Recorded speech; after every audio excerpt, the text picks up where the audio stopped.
Hi, my name is Roshan. I'm a journalist at the Mauritius Broadcasting Corporation. If you've seen me before, it's probably for reading the news on television or radio, or through my weekly program called Encounter, which is every week. It's a program based on spirituality and philosophy. A few of these programs you might find on this very same channel. The reason why I'm doing this video is because every day I try to put an update in English of the COVID-19 situation in Mauritius following the press conference by authorities.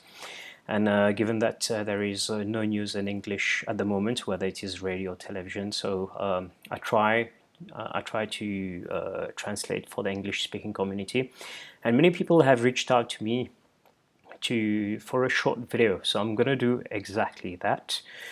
So today the press conference was at 11:30 in the morning, and they had announced that there are 143 positive cases of COVID-19 in the country, with 3 deaths.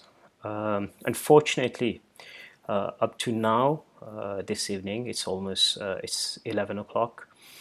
There have been 2 new cases of death. So as the official figures stand as of now, it's 143 positive cases and 5 deaths, which means that in the last 24 hours, there have been 15 new cases and 2 deaths. Of course, we'll have to wait for the more updated figures tomorrow when authorities carry out the daily press conference for the latest updates. What was announced also today, and this is one of the main reasons why I'm doing this video, they communicated the modalities for grocery shopping. So supermarkets will reopen as from Thursday, the 2nd of April 2020. It will open at 9 a.m. and the opening hours going forward will be Monday to Saturday from 9 a.m. to 5 p.m. and it will be carried out in alphabetical order of family name. A to F on Mondays and Thursdays, G to N on Tuesdays and Fridays, and O to Z on Wednesdays and Saturdays. So for this coming Thursday, the 2nd of April, this will be mainly for people from A to F. So the modalities for grocery shopping, again, authorities have said this is not shopping, but grocery shopping, so get down to the basic necessities.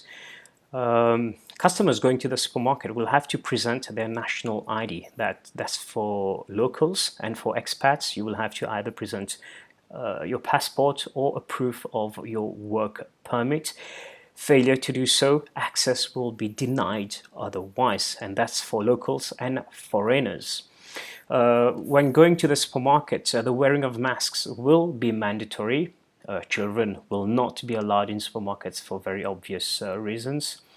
There are a few guidelines that need to be respected in supermarkets, especially in line with social distancing. And I did a report for the MBC today. I was at SoFlo in Floreal and at Lolo supermarket in Valentina in Phoenix.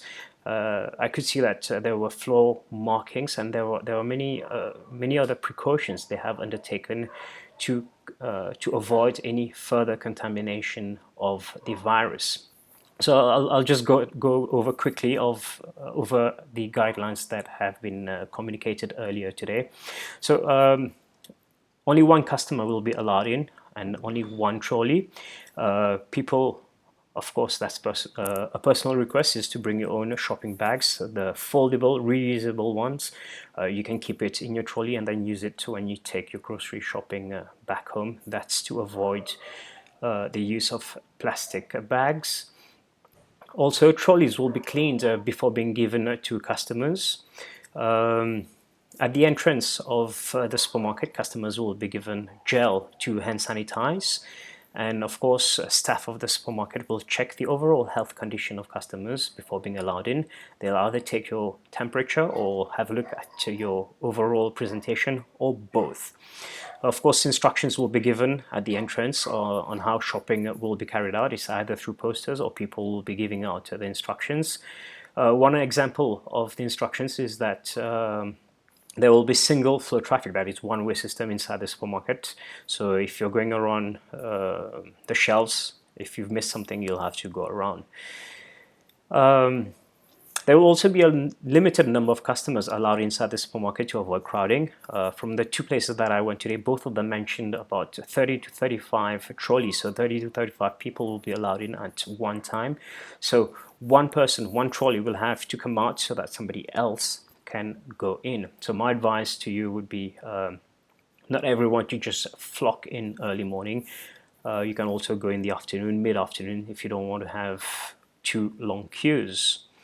Yes, we've gone over the limited number of customers allowed in. Also, for some products, clients will be allowed, there will be a limit on the amount of products that can be taken. For example, flour, rice, oil. Maybe people will be allowed to buy two to 3 units or packs. Some supermarkets are also limiting the number of toilet papers. I don't understand what's the fuss about people buying toilet papers, but also on hand sanitizers for very obvious reasons. Bakeries will remain closed until further notice, but in the meantime, they will be able to supply bread to the supermarkets, who will be able to sell to clients. Bread will be pre-packed. Pre-packing also applies to loose fruits and vegetables. Supermarkets will remain closed on Sundays. Police will be very strict to ensure that supermarkets are closed on Sundays. And just before ending, the total public health curfew has been extended till the 15th of April 2020. It was supposed to end tonight, but it has been extended for a further 2 weeks. And a personal advice that I would give you, if you have to open doors or use doorknobs, use your left hand, so that even at start it's hard not to touch your face. People are used to touching their face, so well, I've stopped. But use your left hand to open doors and knobs, or even open up taps or anything, and then it will ensure that your right hand remains clean, and you can use it for other things, personal things. Also, if you have to travel, if you really have to travel, whether it is the supermarket or you work in essential services, always keep a hand sanitizer in your car. It's very helpful. Always keep a hand sanitizer in the first room that you enter, especially when coming back home. This will help sanitize your hands and be safer.